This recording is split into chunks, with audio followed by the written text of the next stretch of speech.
신앙생활 할 때 가장 중요한 것이 무엇이겠습니까? 하나님의 뜻을 아는 것이 제일 중요하겠죠. 아무리 열심히 신앙생활 해도 하나님의 뜻이 무엇인지를 모르면은 여전히 종교 생활을 할 수밖에 없고 그 하늘의 신령한 기쁨과 은혜를 누리지 못하고 너무나 마지못해 억지로 그냥 주일 예배 한번 참석하는 것이 신앙이다라고 생각하는 종교인이 될 수가 있습니다. 그러므로 하나님의 뜻이 무엇인지 알아야 되겠죠. 그래서 하나님의 뜻은 날마다 제가 말씀을 드리죠. 흙으로 지음받은 우리 안에 하나님이 들어오셔서 성령님이 들어오셔서 우리를 거듭나게 하시는 거죠.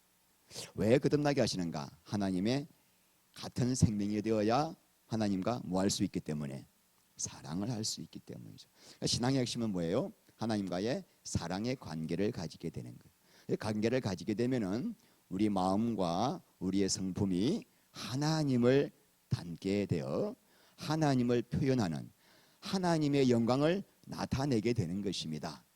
이것이 우리의 신앙의 목표고 하나님의 뜻입니다. 이렇게 이 뜻을 향하여 살아갈 때 얼마나 놀라운 기쁨과 은혜가 우리 심령 속에 넘쳐서 사람이 가장 복되고 영광스러운 존재가 되는 것입니다. 언제? 하나님의 뜻이 이루어질 때. 그래서 주기도문에 하늘에서 아버지의 뜻이 이루어지듯이 땅에서도 이루어지다. 제가 매주마다 이 뜻을 계속 반복하는 것은 이거 놓치면은 또 헛일 하다가 끝날 수가 있기 때문입니다. 그래서 이런 하나님의 뜻을 이루기 위해서 바울은 우리에게 두 가지를 명령했습니다. 우리 지난주에 보았죠. 세월을 아끼라, 카이로스를 건져내라. 흘러가는 이 하나님의 찬스, 카이로스를 건져내어 그냥 흘러보내지 말고 하나님과 사랑 안으로 들어가는 당신의 뜻을 이루는 수 있도록 뭐해라? 세월을 아끼라 그랬습니다. 두 번째는 오늘 뭐예요? 성령의 충만함을 받으라. 다시 한번 읽습니다. 5장 18절 술 취하지 말라 이는 방탕한 것이니 오직 성령의 충만함을 받으라. 바울이 이 말씀을 통해서 강조하고 싶은 게 뭘까요? 술 취하지 말라의 방침이 있는 것이 아니라 뭐하라? 성령의 충만을 받으라에 있습니다. 왜 술을 취해서는 안 되는가? 술을 취해서는 뭘 받을 수 없기 때문에 성령의 충만을 받을 수 없기 때문에. 자, 중요한 것은 내가 술 취하지 않은 삶을 산 결과 뭘 받았는가? 성령의 충만함을 받았는가가 중요한 거죠. 그럼 우리 신앙의 본질은 내가 지금 술을 마시고 안 마시고에 있는 것이 아니라 성령의 충만을 받는가. 성령님의 충만을 받으면은 제일 센 술이 몇 도죠? 뭐 빼갈 같은 거. 그거와는 비교가 안 되는 더 강력한 성령의 술에 취해가지고 맛없는 술을 저절로 끊어지게 된다. 더 좋은 술을 우리 주님이 예배에 놓으셨기 때문입니다. 성경에 보면은 술에 대해서 두 가지에 대한 입장이 있습니다.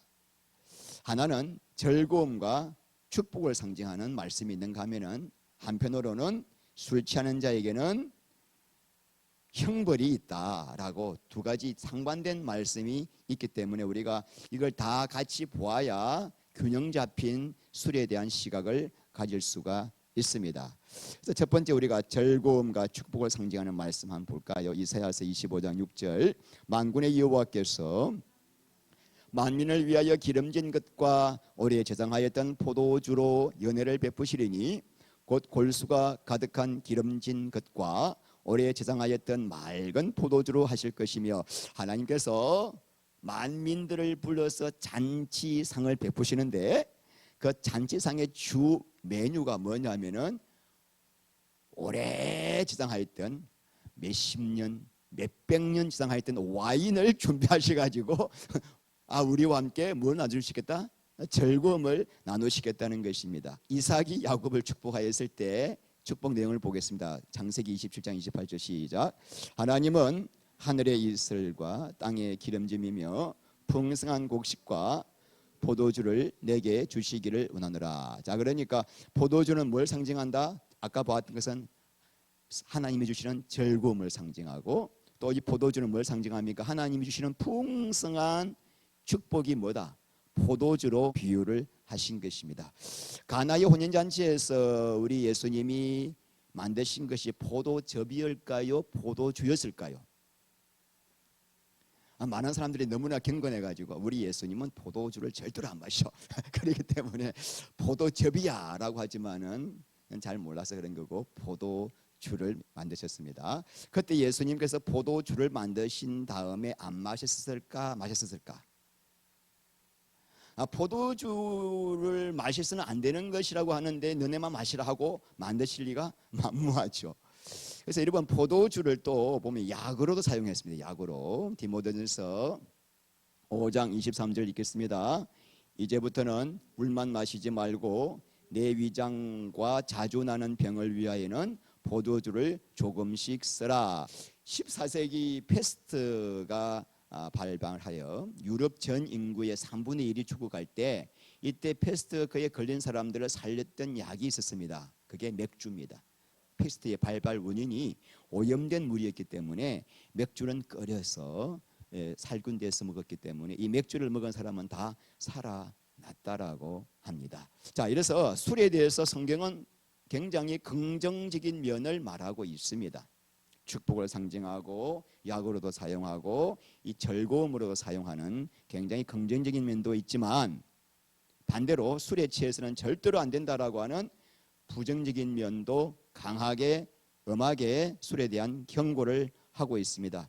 먼저 오늘 본문 다시 읽습니다. 술 취하지 말라. 이는 방탕한 것이니 오직 성령의 충만함을 받아라. 누가복음 21장 34절. 너희는 스스로 조심하라.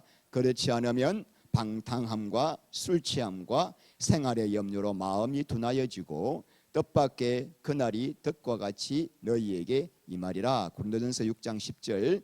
도적이나 탐욕을 부리는 자나 술 취하는 자나 모욕하는 자나 속여 빼앗는 자들은 하나님의 나라를 유업으로 받지 못하리라. 갈라디아서 5장 21절. 육체의 일은 분명하니 투기와 술 취함과 방탕함과 또 그와 같은 것들이라. 전에 너희에게 경계한 것 같이 경계하노니 이런 일을 하는 자들은 하나님의 나라를 유업으로 받지 못할 것이요. 이 외에도 술 취하지 말라는 말씀들이 너무 많은데 시간 관계상 생략하고 몇 가지만 말씀을 드립니다.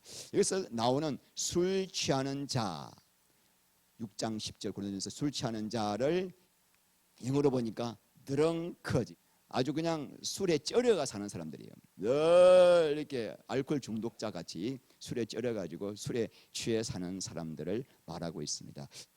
술 취하지 말라는 단어 옆에 항상 붙어 있는 단어가 방탕이죠.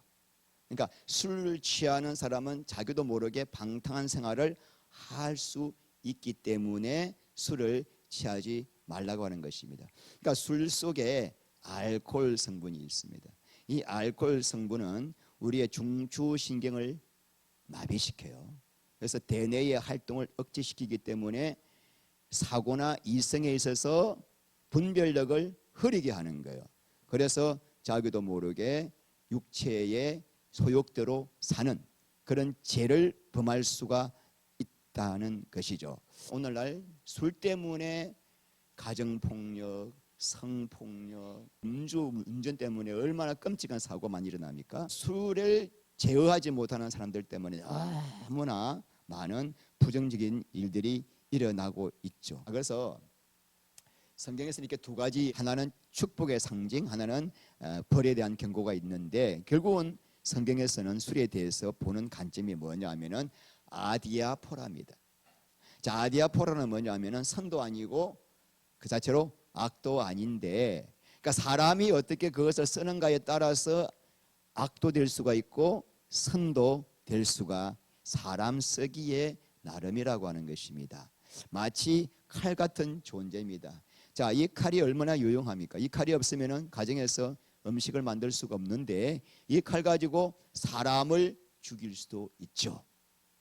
그래서 아이들에게 칼 주면 큰일 나잖아요. 그러니까 내가 술을 보았는데 술을 보면은 제어가 안 된다, 이런 사람은 죽을 때까지 술을 보아서도 안 되는 사람들이에요. 그 사람이 그냥 술 때문에 지옥 갈 수 있는 사탄의 무서운 도구가 될 수 있기 때문이죠. 굉장히 하나님께서 엄격하게 특별히 신약에게 와가지고 술에 대한 엄중한 경고가 있는 것은 술에 대한 무서운 폐해가 있기 때문입니다. 근데 여러분, 요즘 사람들은요 옛날처럼 그렇게 술을 많이 안 마셔요.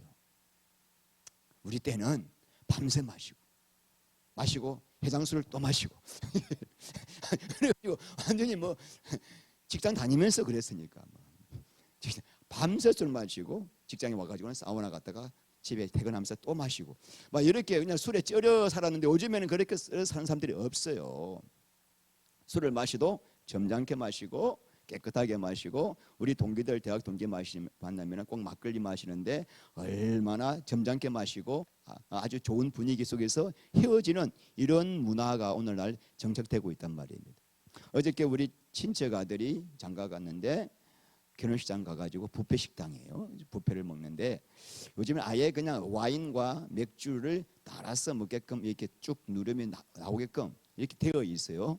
젊은 아이들이 막 천진데 그 아이들 보니까 다 맥주를 한 잔 마시면서 담소하면서 밥을 먹는 것이 그냥 대한민국의 문화가 된 상태예요. 자, 그런 이런 문화 속에서 지금 사탄은 더 이상 우리에게 뭐 술을 취하게 해서 막 지옥 보내는 그런 방법보다는 더 고차원적인 방법을 쓰고 있는 것이죠. 그게 뭐요? 마시는 술이 아니라 세상 술. 사탄의 더 무서운 전략은 뭐예요?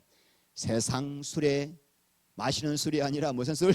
세상 술에 취하게 하는 더 무서운 전략을 쓰고 있습니다. 어떤 거죠? 육신의 정욕, 안목의 정욕, 이생의 자랑이. 이게 사실은 마시는 술보다 더 강력한 사탄의 도구라고 할 수가 있습니다. 자, 계시록 17장 우리 1절부터 읽겠습니다. 또 일곱 대접을 가진 일곱 천사 중 하나가 와서 내게 말하여 이르되 이리로 오라. 많은 물 위에 앉은 큰 엄녀가 받을 심판을 내게 보이리라. 땅의 임금들도 그와 더불어 음행하였고 땅에 사는 자들도 그 음행의 포도주에 취하였다 하고. 여러분, 자, 음녀가 뭘까? 계시록 17장 18절 말씀 보면은 이 세상을 상징하고 있습니다. 그러면은 사탄이 하는 일이 뭐냐?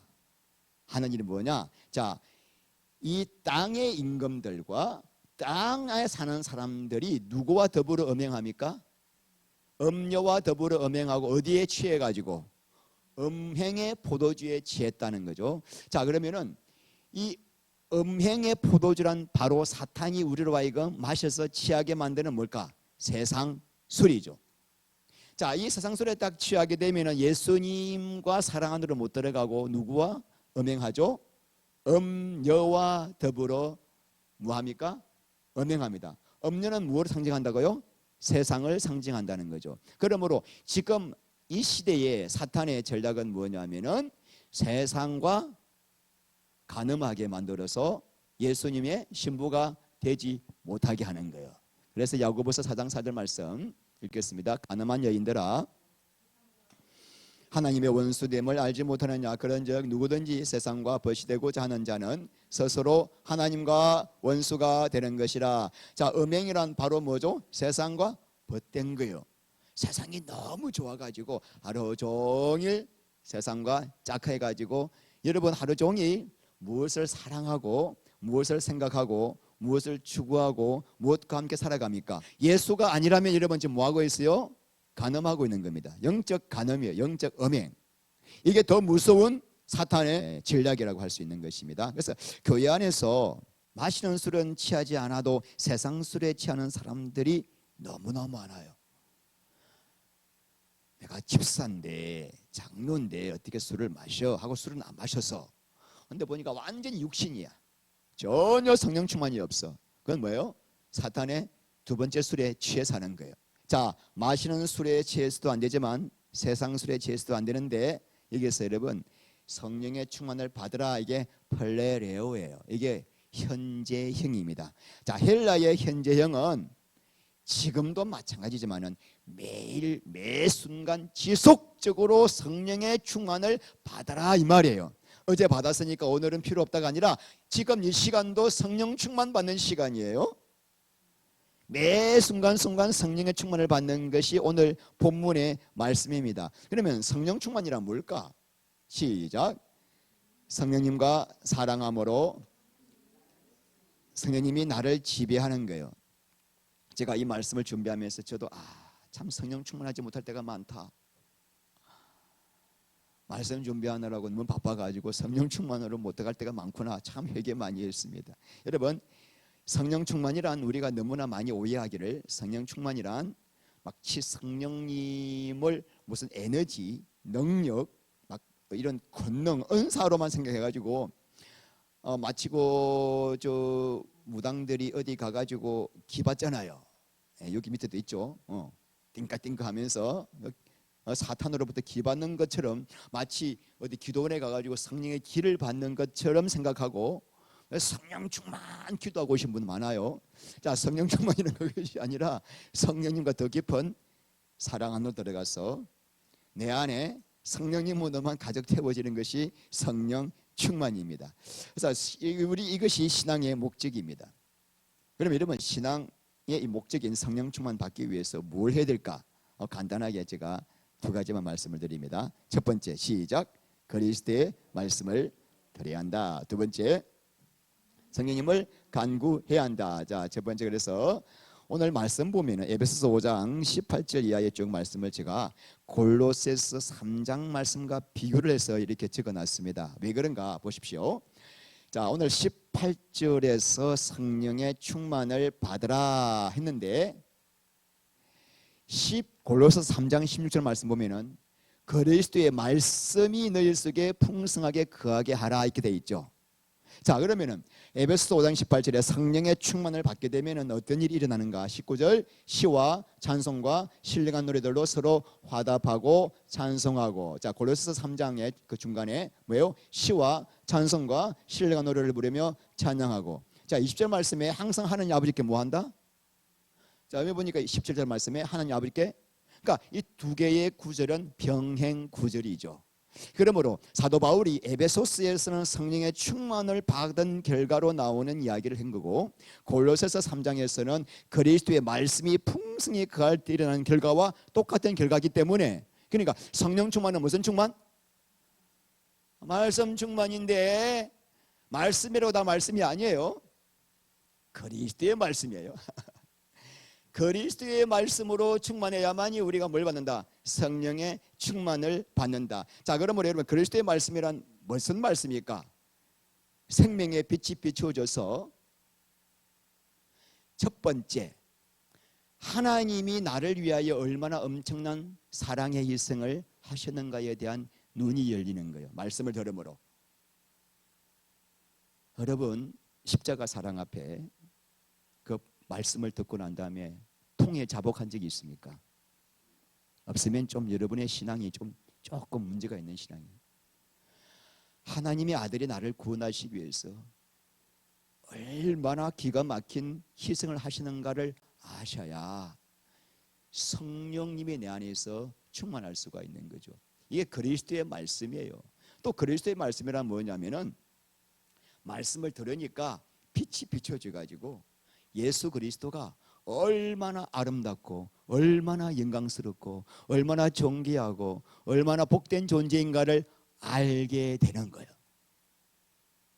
너무나 놀라운 분을 만나게 되니까 내가 붙들고 있는 쓰레기를 버리게 되고, 그래서 더 예수님을 사랑하고 갈망하고 악망하고 그분을 사랑하지 않고서는 견딜 수 없도록 만드는 말씀이 무슨 말씀이에요? 그리스도의 말씀이에요. 말씀이라고 다 우리를 성령 충만하게 하는 말씀이 아니에요. 여러분이 말씀을 들을 때 아셔야 돼요. 이것이 지금 그리스도의 말씀인가 사람의 말씀인가? 그리스도의 말씀은 십자가의 앞에서 우리를 깨트리게 해버려요. 그분의 사랑 앞에. 두 번째는 그 예수님의 그 아름다움 때문에 내가 좋아하던 것들을 그냥 버릴 수밖에 없고 그냥 그분을 사랑할 수밖에 없도록 만드는 말씀이 무슨 말씀이에요? 그리스도의 말씀. 이 말씀을 들으면은 우리 안에서 찬송이 나오고 막 찬양이 나오고 감사가 나오고 막 성령 충만한 삶으로 살게 되는 거예요. 언제? 그리스도의 말씀을 들을 때. 너무나 아름다운 분을 보니까 가짜를 버리게 되는 거예요. 여러분, 율법주의가 뭐예요? 율법주의는 그리스도의 영광을 보여주지도 않고 그분과의 사랑 안으로 들어가지도 않게 하면서 죄 짓지 말고 거룩하게 살고 헌신하며 살고 충성하여 살며 주를 위하여 당신의 삶을 바치라고 촉구하는 것이 율법주의예요. 부부가 정말 서로 사랑하면은, 여러분, 부부가 사랑하면은 이성의 유혹을 이기려고 노력할 필요가 있습니까? 부부가 서로를 섬기고 사랑하고 위해 주려고 막 노력할 필요가 있습니까? 부부가 깊이 사랑하면은 그런 것들은 저절로 되어지죠. 그냥 기쁨으로 되어지죠. 하나님께서는 우리에게 마시는 술, 세상 술을 끊게 하는 방법이 뭐냐면은 더 강력한 술에 취하게 하는 거예요. 그러니까 사탄이 아무리 세상의 정욕, 육신의 정욕, 안목의 정욕, 이성의 자랑을 가지고 우리를 유혹하더라도 우리가 전혀 흔들리지 않는 것은 더 아름다운 예수를 발견했고 그분이 내 안에 있기 때문이에요. 그래서 여러분들이 그리스도의 말씀이 여러분의 심령밭에 꽂히지 않으면 성령 충만 받을 수가 없고 마귀의 유혹을 이길 수도 없고, 이기려고 교회에서 아무리 촉구를 하고 여러 번 죄와 정욕에 대해서 끊으셔야 됩니다. 아무리 말씀을 들어도 사탄 유혹 앞에 다 넘어가는 것은 우리는 좋은 걸 보면 넘어가게 돼 있기 때문이에요. 하나님은 방법은 뭐냐? 그리스도의 말씀을 주셔서 말씀을 통하여 생명의 빛을 받게 하여 예수 외에는 사랑할 대상이 없구나. 이거 그래서 그냥 그분의 안으로 사랑으로 들어가게 해서 성령 충만을 받게 하는 것입니다. 여러분, 오늘 그리스도의 말씀을 들을 때 성령의 충만이 우리 삶 속에 임합니다. 자, 사도행전 10장 44절 읽겠습니다. 베드로가 이 말을 할 때에 성령이 내려오시니 베드로와 함께 온 할례받은 신자들이 이방인들에게도 성령 부어 주심으로.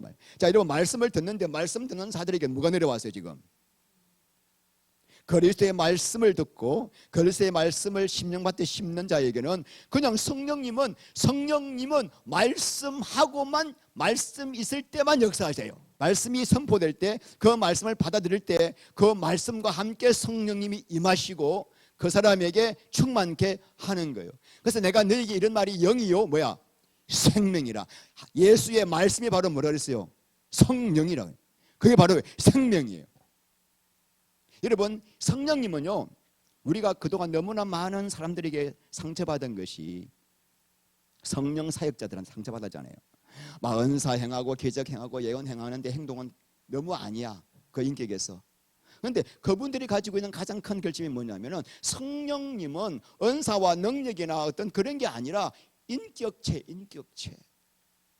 그분은 여러분이 꼭 같이 사람을 보면서 인격적으로 대하듯이 성령님을 인격적으로 대하고 사랑하고 교제할 때 그분이 우리 가운데 역사하는데, 너무나 오랫동안 성령을 받아라 하고 막 던지기도 하고 막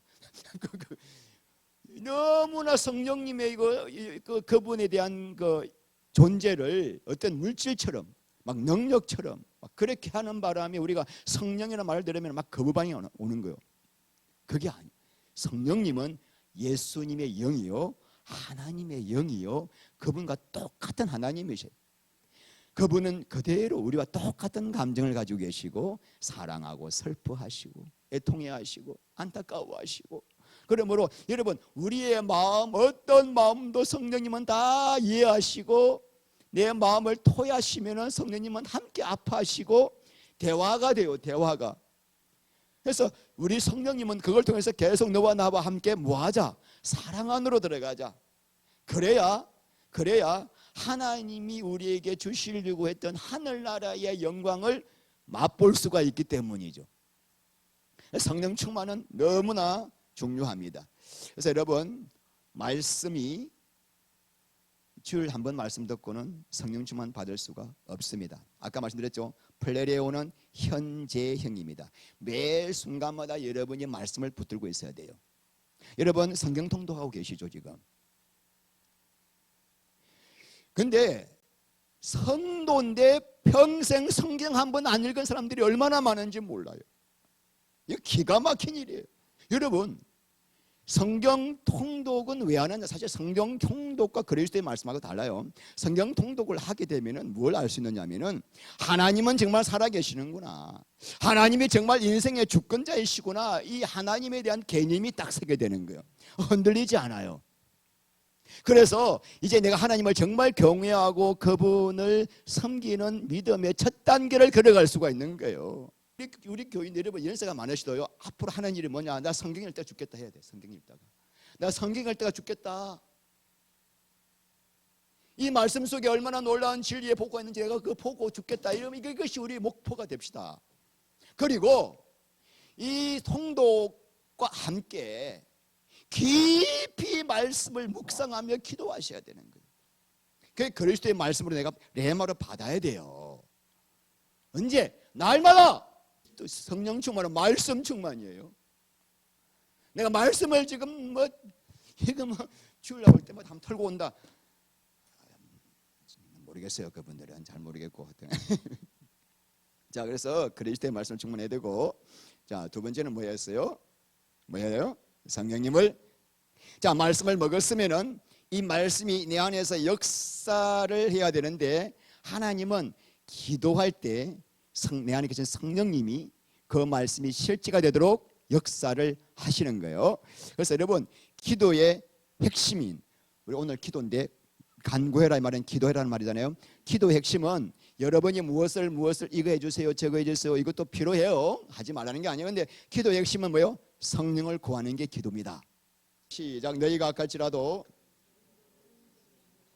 하물며 너희 하늘 아버지께서 구하는 자에게 성령을 주시지 않겠느냐 하시니라. 자, 13절 앞에 말씀에 구하라 주실 것이요, 찾으라 찾을 것이요, 두드리라 열릴 것이니, 아들이 아버지에게 생선을 달라는데 뱀을 줄 자가 있으며 알을 달라는데 전갈을 줄 자가 있느냐? 너희가 악할지라도 자식에게 좋은 걸 줄 알거든 하늘 아버지가 성령 주시지 않겠느냐. 이 말은 앞에 구하라 찾으라 두드리라 이 말씀은 뭘 구하고 찾으라는 말이에요? 성령을 구하라는 이야기예요. 이 본 말씀은 우리는 너무나 이 말씀을 가지고 그냥 구하고 두드리고 찾는다고 난리인데, 우리가 진짜 구할 것은 성령님을 구하고 찾고 두드리면은 성령님이 우리 삶 속에 필요한 것을 알게 하시고 성령님이 채워주시니 성령을 먼저 구하라는 거예요. 이것이 우리의 기도 제목이 되어야 된다는 거예요. 여러분 이 기도를 누가 할 수 있죠? 그리스도의 말씀을 들은 자만 할 수가 있어요. 그리스도의 말씀을 듣고 나니까 내 영혼에 빛이 비춰졌어. 아, 내가 지금 쓰레기 붙들고 있네.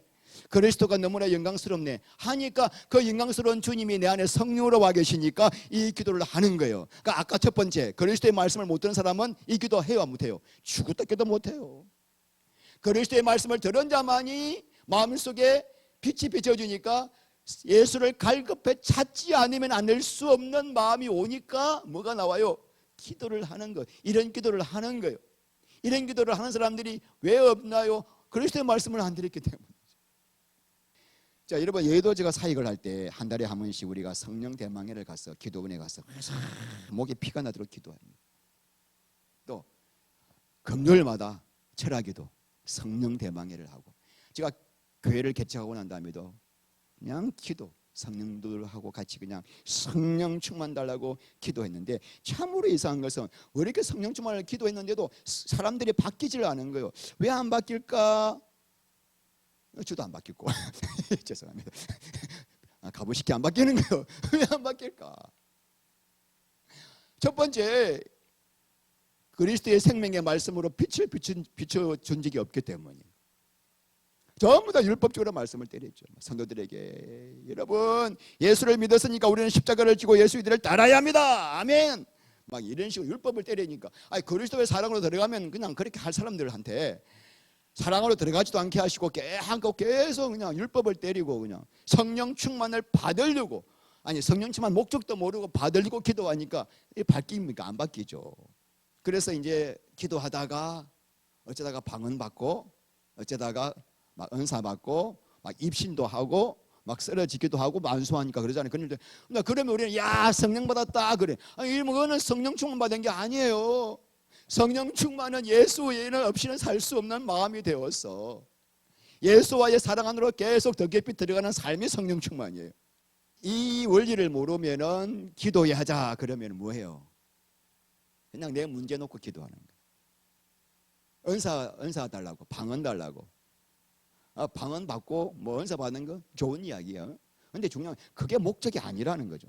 하나님이 필요한 사람에게 주시는 거냐, 그 사람의 믿음의 분량 따라 주시는 거예요.